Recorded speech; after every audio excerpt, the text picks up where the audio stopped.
ठीक है जी, तो हम लोग अभी कहाँ पे थे, तो हम लोग ये कर रहे थे ना अभी हम लोग सॉल्व कर रहे हैं दिसंबर 2024 वाला पेपर कर रहे थे। उसमें भी यूनिट जो है हम लोग पार्ट सी कर रहे हैं अभी, है ना। पार्ट सी में यूनिट 4 वाला पार्ट कर रहे थे। तो उसमें अभी क्वेश्चन हमने कल 3 क्वेश्चन बस रह गया है। क्वेश्चन 103 से लेके क्वेश्चन 120 तक है। तो आई थिंक 118, 119, 120 रह गया है। देख लेते हैं। तो ये 3 क्वेश्चन इसका रह गया, तो ये खत्म हो जाएगा अभी। सो इसमें ना ये 120 तक ही होता है, तो ये जैसे 120, तो 3 ही क्वेश्चन रह गया, तो इधर से स्टार्ट कर लेते हैं मान लो। सो ये है, ये 120 नंबर क्वेश्चन है, ठीक है। 120, चलो 3 ही क्वेश्चन तो है, वैसे ही स्टार्ट कर लेते हैं यहीं से। तो इसको देखते हैं।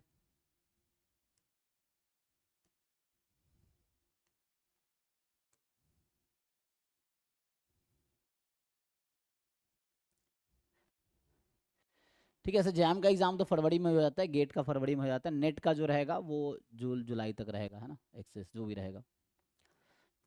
और बाकी प्रीवियस रिकॉर्डिंग भी उसमें साथ में मिल जाता है, जो प्रीवियस रिकॉर्डिंग्स हैं वो मिल जाएगा। एनीवे देखिए, तो कह रहा है consider the maximising objective function p जो कि है x1 plus x2 subject to these conditions. तो पूछ रहा है which of the following statement are true. Optimal solution 4 है, ऑप्टिमल पॉइंट 410 है, ऑप्टिमल सॉल्यूशन 6 है, ये कॉर्नर पॉइंट है। तो देखो इस तरह क्वेश्चन, जैसे मैंने पहले भी कहा है कि कई सारे अप्रोच हो सकते हैं, बट हम लोग 11th 12th में एक टॉपिक था ना लीनियर प्रोग्रामिंग प्रॉब्लम, तो उस अप्रोच से भी सॉल्व किया जा सकता है ना।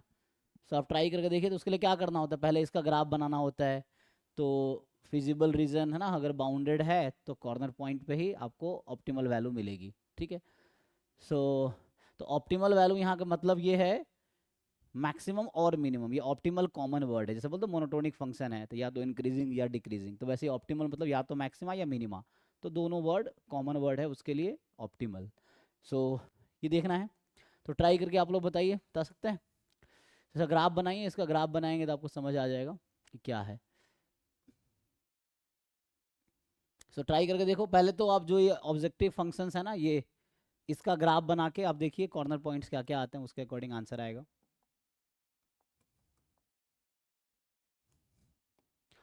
हम लोग रफली, क्योंकि ग्राफ पेपर पर ग्राफ बनाएंगे तो एग्जैक्ट बनता है, वैसे थोड़ा दिक्कत है, फिर भी ट्राई करते हैं। सो यहाँ चले, यहाँ 3 वेरिएबल था, ग्राफ बनाना तो बहुत मुश्किल है, फिर वैसे ही सॉल्व करना पड़ेगा हमें। सो ठीक है, क्योंकि इसमें ग्राफ कैसे बनाएंगे, या तो हम लोग उसमें कन्वर्ट करें इसको, क्या बोलते हैं, डुअल में, फिर उससे करें, या ऐसे सॉल्व करने तो फिर सिंप्लेक्स मेथड या कुछ ऐसा सॉल्व लगाना पड़ेगा। कैसे सॉल्व करना चाहेंगे, क्योंकि ग्राफिकल मेथड जो हमने पढ़ा, हमने 2 वेरिएबल में ही पढ़ा ना, यहाँ 3 वेरिएबल है। सो इसको कैसे सॉल्व करना चाहेंगे, फिर कोई ऑप्टिमाइजेशन मेथड यूज़ करना पड़ेगा हमें।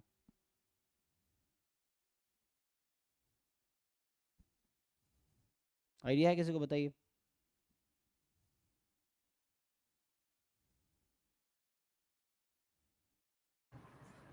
वीगन मेथड, हम्म, वीगन मेथड सिंप्लेक्स। ये हाँ कर रहा हूँ, लगाइए, इसकी देखिए फोटो क्या खींच होगा। रहा हूँ। तो सिंप्लेक्स मेथड का थ्योरी देखना पड़ेगा, है ना, थोड़ा सा उसके लिए।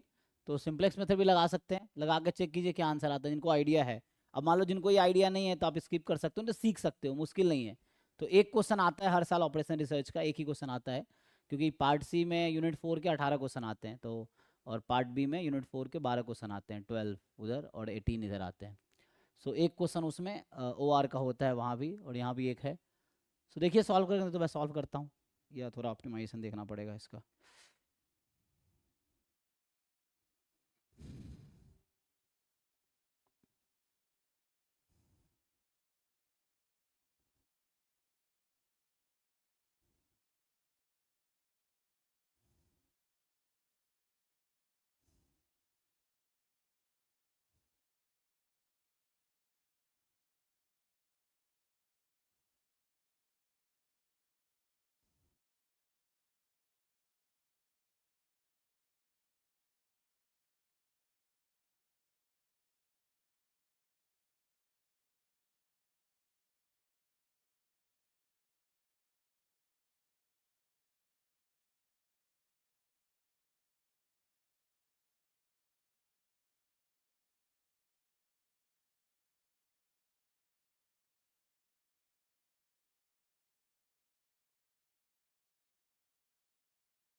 इसका आंसर आया, आ गया फोर्थ।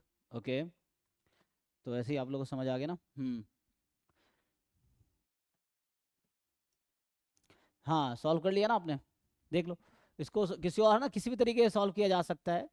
तो आप यहाँ से अगर देखेंगे तो x1 इसने बता रखा है, जैसे आप लोग सॉल्व तो कर ही लिए हैं। सो इसमें क्या बता रखा है, तीनों नॉन नेगेटिव है और सम इसका less than equal to zero है। तो दो नॉन नेगेटिव नंबर है जिसका सम जो है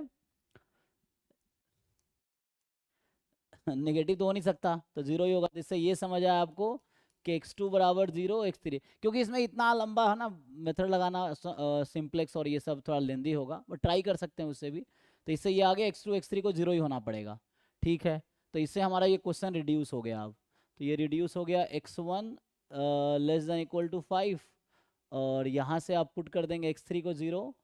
सो यहाँ से आ गया 2x1, मतलब x1 more than equal to 1/2, ऐसा कुछ आ गया ना, देखिए।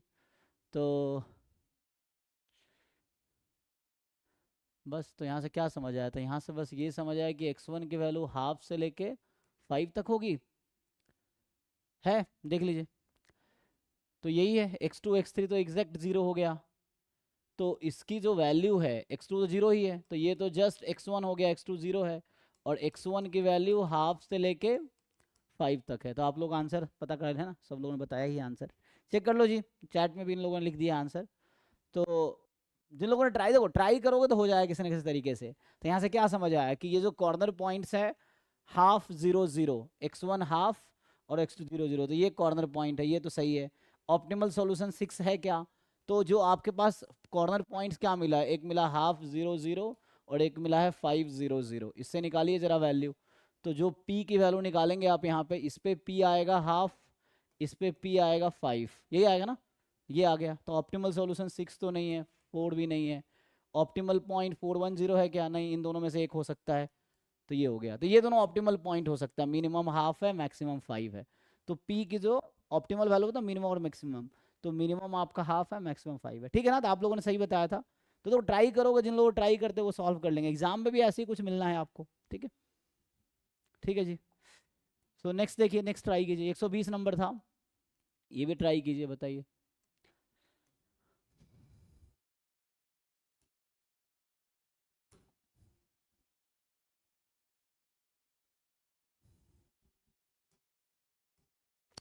कह रहा है x1 x2 be a random variable having absolutely continuous CDF, है ना।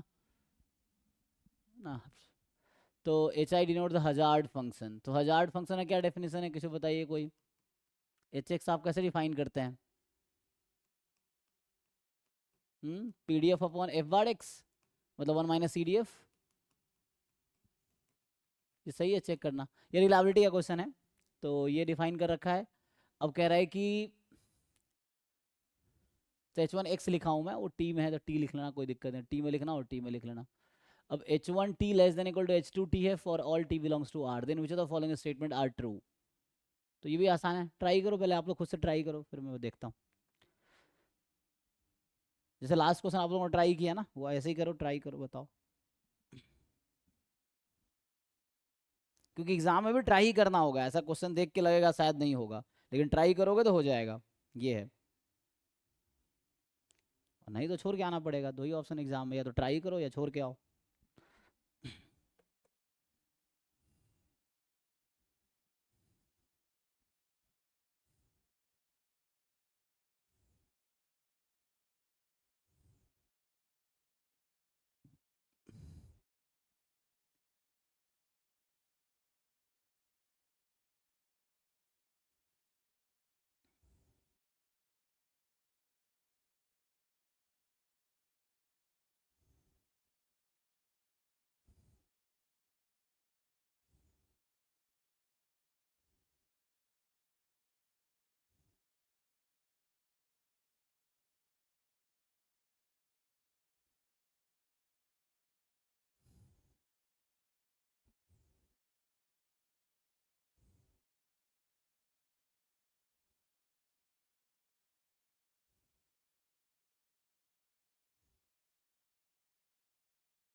आया जी। देखिए, तो एक रिजल्ट डायरेक्ट नहीं है, यहाँ पे इन्होंने बता रखा है। जैसे आप इसको अगर और लिखेंगे तो ये कुछ ऐसा है ना, PDF ऑफ x, और इसको आप लोग ऐसा भी लिख सकते हैं x मोर देन x, यही ना। तो ये डायरेक्ट एक रिजल्ट है जिसको आप अगर यूज़ करेंगे तो काम हो जाएगा। एक और आप जानते होंगे कि जो एक्सपेक्टेशन ऑफ x है, दिस अगर नॉन नेगेटिव रैंडम वेरिएबल होगा, यहाँ पर ऐसा कुछ लिखा नहीं है, लेकिन x1 x2 random variable having absolutely continuous distribution function and t belongs to r है, then which of the following statement is true. Okay, तो वैसे अगर नॉन नेगेटिव रैंडम वेरिएबल होता है तो उस केस में क्या फॉर्मूला आता है, 1 minus CDF of x dx, है ना। मतलब 0 से infinity probability capital X more than x dx, है ना। तो ये है, लेकिन ये नॉन नेगेटिव के लिए। अगर वैसा है तो इन जनरल लिखेंगे तो क्या आता है इन जनरल कि 0 से infinity 1 minus CDF of x dx minus infinity से 0 CDF ऑफ x dx। लेकिन मे बी ये यूज़ होगा नहीं होगा देखना पड़ेगा। तो आई थिंक मुझे लगता है डायरेक्ट रिजल्ट बेस्ड क्वेश्चन है। जैसे एक रिजल्ट अगर मैं लिखूं तो इन्होंने बता रखा है क्या कि H1T less than equal to H2T है for all T belongs to R। तो ये एक रिजल्ट है जिसका प्रूफ आप कोई भी रिलायबिलिटी वाली बुक देखते, रिलायबिलिटी में जैसे एक बारदो एंड प्रोस्टन की बुक आती है ना, स्टैटिस्टिकल थ्योरी ऑफ रिलायबिलिटी, वो देख सकते हैं। या नवैरो की भी एक बुक है, नवैरो है ना, जो ऐसा कुछ नवैरो है, उसकी बुक आती है रिलायबिलिटी थ्योरी एनालिसिस है, कुछ नाम है उसका। तो उसमें देख सकते हैं ये सब, या और भी कोई अगर बुक आपको पता हो। तो ये डायरेक्ट रिजल्ट है। H1 less than equal to H2 implies what,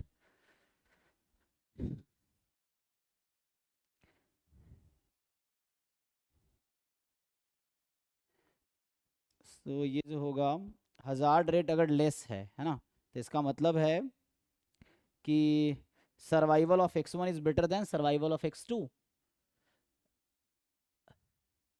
so survival function किसको बोलते हैं, 1 माइनस CDF को, है ना। जो CDF है सर्वाइवल फंक्शन होता है 1 minus CDF, this is a survival function, ये जो है। तो यहाँ पे मेनली जो आना है, H1T less than equal to H2T है, H1 H2 रैंडम वेरिएबल है, इंडिपेंडेंट भी नहीं दिया है और ऐसा भी नहीं दिया है कि आइडेंटिकली डिस्ट्रीब्यूटेड है, ऐसा कुछ नहीं बोला है। बस बोला x1 x2 रैंडम वेरिएबल है जिसका कंटिन्यूअस एब्सोल्युटली कंटिन्यूअस CDF है।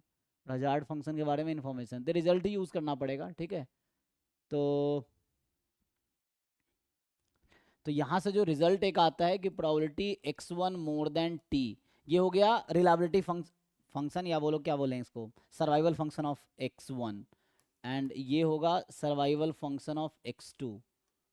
सो इसमें क्या रिलेशन होगा, अगर H1 का hazard function less than H2 से, so x1 will have better survival chance than x2, survival probability than x2। एक तो ये रिजल्ट है for all t belongs to r। इसका प्रूफ आप देख सकते हैं किसी रिलेबिलिटी की बुक में, तो ये यूज कर सकते हैं।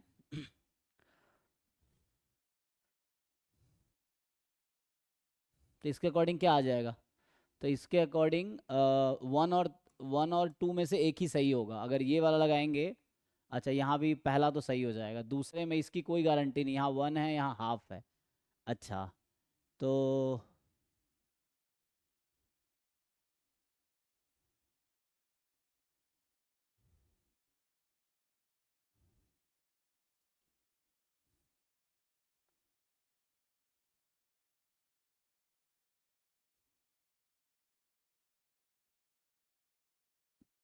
ऐसे अगर यहाँ देखें तो प्रोबेबिलिटी x2 मोर देन 1, तो 1 से ज़्यादा की प्रोबेबिलिटी क्या होगी, कम होगी ज़्यादा होगी, तो कम होगी, है ना, हाफ से ज़्यादा की ज़्यादा होगी। तो ऐसा नहीं लिख सकते यहाँ पे, तो इसका कुछ नहीं बता सकते, नहीं सेकेंड वाले का यहाँ से कॉमन पॉइंट पे मिल सकता है।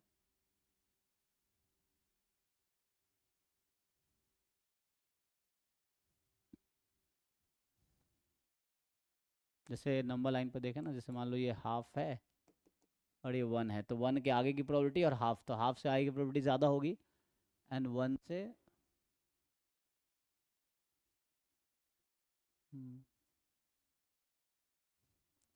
तो 2 की ऐसे कोई गारंटी नहीं है इन जनरल, ठीक है, कि x1 मोर देन 1, ये हो सकता था ना x1 more than 1 is more than equal to x2 more than 1, but x2 more than half की इसकी कोई गारंटी नहीं है, तो ये श्योरली ट्रू फॉल्स नहीं बोल सकते हम। अब रह गया तीसरे वाले का, तो इसके हेल्प से अगर आप इसके बारे में सोचो तो क्या होगा, एक्सपेक्टेशन के बारे में क्या कह सकते हैं,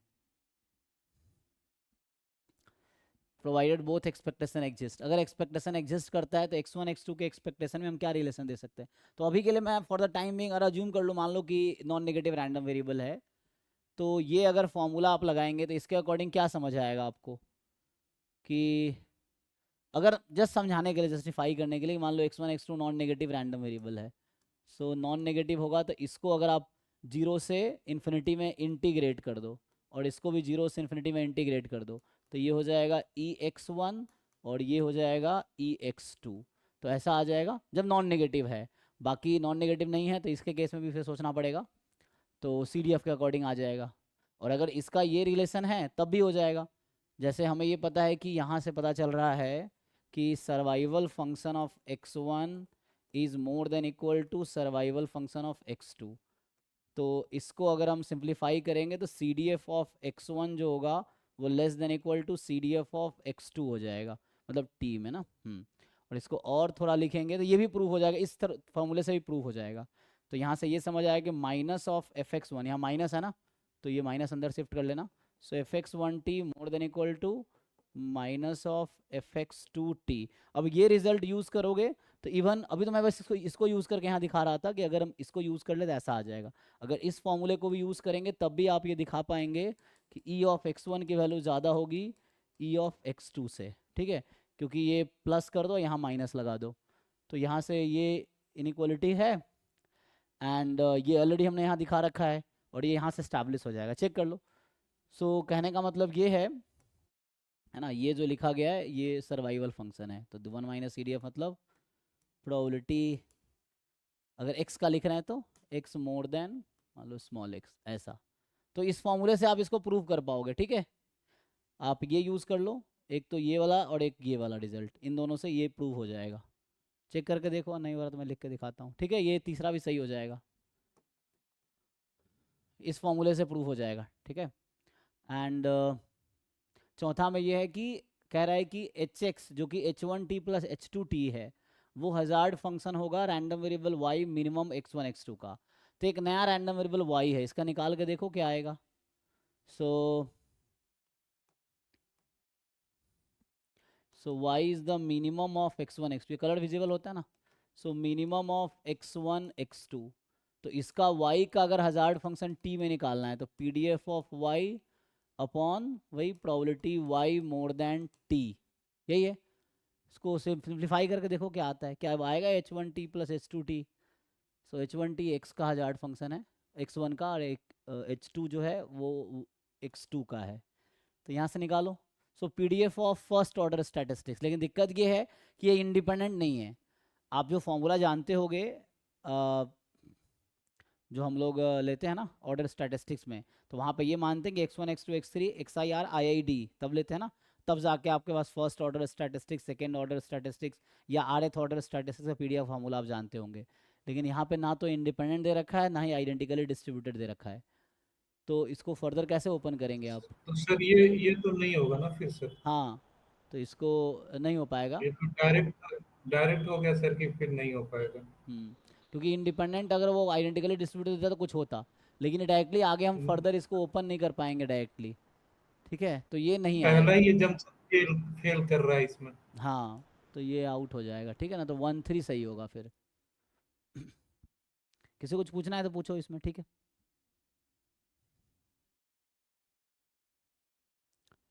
तो इसलिए ना थोड़ा सा भाई थ्योरेटिकली आपको पहले टॉपिक को समझना पड़ेगा, फिर क्वेश्चंस होंगे, तो अभी तो हम सिर्फ क्वेश्चंस कर रहे हैं, ये PYQ बैच ही है क्रैश कोर्स में, थ्योरी आगे स्टार्ट करेंगे नेक्स्ट मंथ, तो पहले थ्योरी होगा फिर जाके ये होगा, तो ये हो गया। और लास्ट क्वेश्चन इस पेपर का यूनिट 4 पार्ट C वाला, ये लास्ट क्वेश्चन है, क्योंकि बाकी हम ऑलरेडी कर चुके हैं, पिछले 3 क्लास में हो चुका है ना।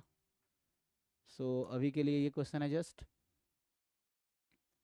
कि आपसे पूछ रहा है कि consider the following design where the columns represent blocks and the जो लेटर्स हैं represent treatments. So treatment blocks बता रखा है आपको, ठीक है ना। So which of the following statement are true? Design is balanced, incomplete block design is not connected, design is binary, design is symmetric. दिमाग लगाइए, सोचिए, जिन लोगों को आइडिया है डिज़ाइन का उसको सोचिए। इसलिए जिनको अभी जो टॉपिक आता है उन्हीं टॉपिक का पीवाई को सॉल्व करो, उनके क्वेश्चंस प्रैक्टिस कर लो, उसी थ्योरी को ठीक से रिवाइज कर लो कि एग्जाम दे के आओ। एग्जाम के बाद सारे टॉपिक पढ़ना शुरू करो, फिर जाके चीज़ें होगा।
सो फर्स्ट तो इसमें करेक्ट है ओके, ठीक है।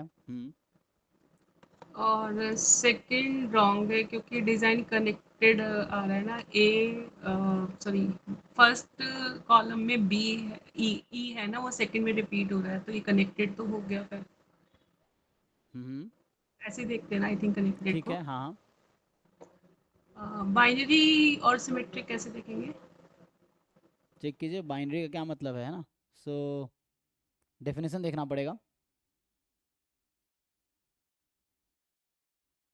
बताते हैं, बाकी लोग बताइए। इंसिडेंस मैट्रिक्स 1 0 के फॉर्म में आ रहा है ना, तो बाइनरी है, हो जाएगा। सिमेट्रिकली ट्रीटमेंट्स और ब्लॉक इक्वल वो। हाँ।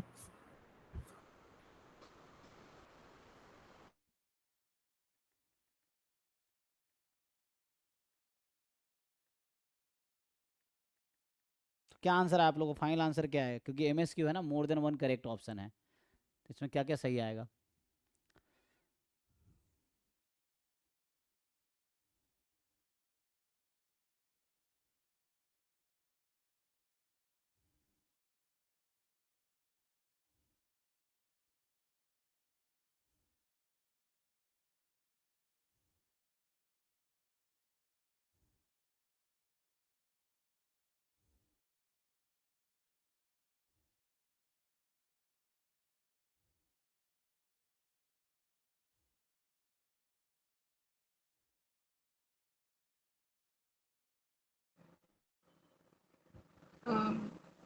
मुझे ना एक इसमें डाउट है थर्ड वाले में, बाइनरी में कह रहे हैं कि अगर मान लो जो इंसिडेंस मैट्रिक्स है उसमें 0 और 1 एंट्रीज ही ओनली आती हैं तो बाइनरी होगा।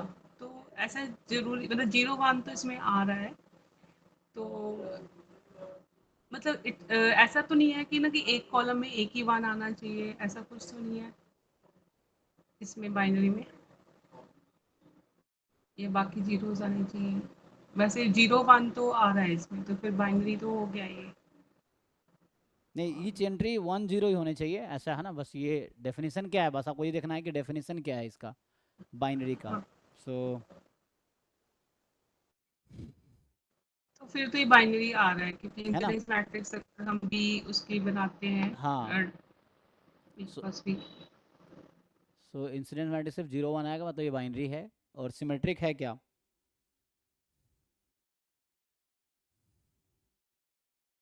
सिमेट्रिक भी है because symmetric means number of block equal to number of treatments, तो ब्लॉक 7 है और ट्रीटमेंट भी 7 है। ओके।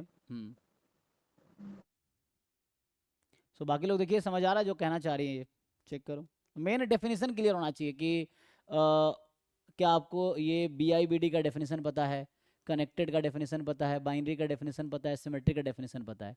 तो ये डेफिनेशन बेस्ड क्वेश्चन है, वो डेफिनेशन आपको इंप्लीमेंट करना है इस एग्जाम्पल पे। तो बस यस और नो में आंसर आ जाएगा। हाँ। सर सिमेट्रिक कैसे है सर? सिमेट्रिक बताइए जी, आप बता रहे थे राधा। सिमेट्रिक मैंने अभी देखा था तो उसमें लिखा था if number of blocks is equal to number of treatment then it is symmetric. तो इसमें ये 7 ये ब्लॉक्स कहाँ है और इक्वल हो रहा है ट्रीटमेंट इसमें? भी 7 है, जी तक है 7 है, तो इसलिए इसमें ब्लॉक्स भी 7 है, ट्रीटमेंट्स भी 7 है। हाँ 7 कॉलम्स हैं, और इसमें क्या क्या हो रहा है, A B C D E F G, है ना। तो देर आर 7 कॉलम्स, तो ईच कॉलम रिप्रेजेंट ब्लॉक, तो 7 ब्लॉक्स हैं। और आपके पास कितने इसमें है ना एंट्रीज हैं यहाँ पे, या कितने लेटर्स यूज हुए हैं।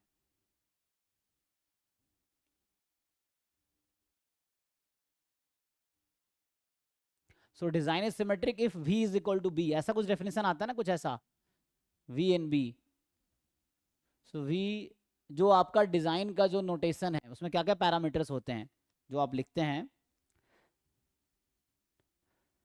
वी बी आर के लैम्बडा, मतलब ये है, ये बी आई बी डी है ना। So B I B D को सिमेट्रिक कब बोलेंगे, दिस इज, ये पैरामीटर्स हैं symmetric if and only if v is equal to b. अब देखिए वी की वैल्यू कितनी है और बी की वैल्यू कितनी है, दोनों इक्वल होनी चाहिए।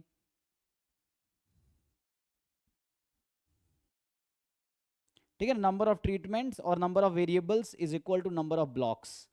सो कितने वेरिएबल है, कितने ब्लॉक्स हैं। So number of treatment is equal to, sorry, number of variable is equal to number of blocks. तो इसने कहा ईच कॉलम एक ब्लॉक है, तो आपके पास 7 कॉलम्स हैं और कितने वेरिएबल्स हैं इसमें, तो वेरिएबल्स टोटल आपके पास 7 है, तो इसीलिए सिमेट्रिक है। इंसिडेंस मैट्रिक्स बनाइए, उसमें सिर्फ 0 1 आएगा तो बाइनरी है। ठीक है, बी आई बी डी की कंडीशन देख लीजिए, तो उससे ये सेटिस्फाई हो जाएगा। और यहाँ इसने नॉट कनेक्टेड कह दिया है, तो ये कनेक्टेड होगा, तो इसको नॉट कनेक्टेड लिख दिया है।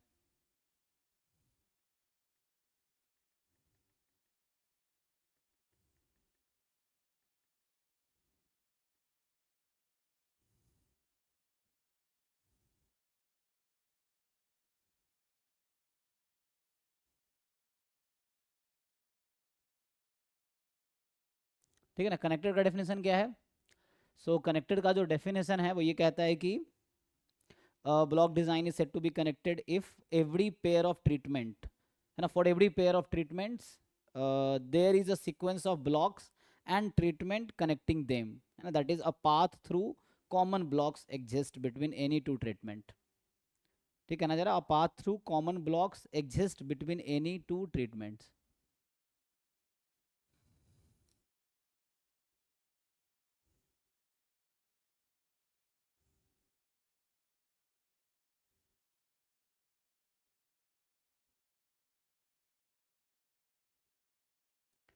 ठीक है, देख लो। सो ब्लॉक में है ना ए बी है इधर,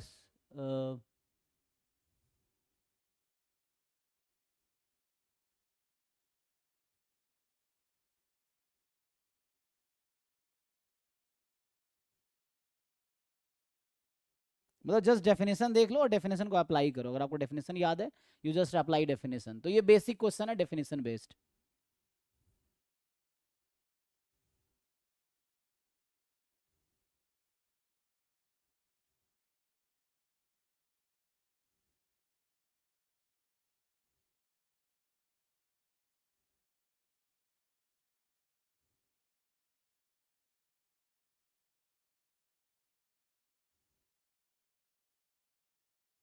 ठीक है ना, ये कनेक्टेड है, आप डेफिनेशन चेक कर लेना। तो नोट करके, इसलिए ये सही है। तो अभी हमने एक्चुअली ये जो पेपर है दिसंबर 2024 वाला, इसमें हमने क्वेश्चन नंबर 103 से क्वेश्चन नंबर 120 जो कि यूनिट 4 वाला था पार्ट सी में, और कुछ दिन पहले, इसके जस्ट पहले हमने पार्ट बी सॉल्व किया है, और उसमें जो यूनिट 4 के क्वेश्चन थे, क्वेश्चन नंबर 49 से क्वेश्चन नंबर 60। ठीक है, तो ये सॉल्व हो गया है। ये दिसंबर 2024 का पेपर था CSIR नेट का। ठीक है, बाकी कुछ PYQ घर बैठ के पूरा ईयर वाइज जैसा है ना, वो सॉल्व करो एज अ मॉक टेस्ट। जो आज हमने मॉक टेस्ट भी करवाए थे, वो PYQ भी उसमें मैंने डाला था, मतलब बोला था डालने के लिए, सो दैट आपको थोड़ा पता चल जाएगा कैसे अटेम्प्ट करना है। तो जिन लोगों ने टेस्ट अगर दिए होंगे तो आपको आइडिया लग रहा होगा, या पता ही होगा आपको पैटर्न क्या है उसके अकॉर्डिंग।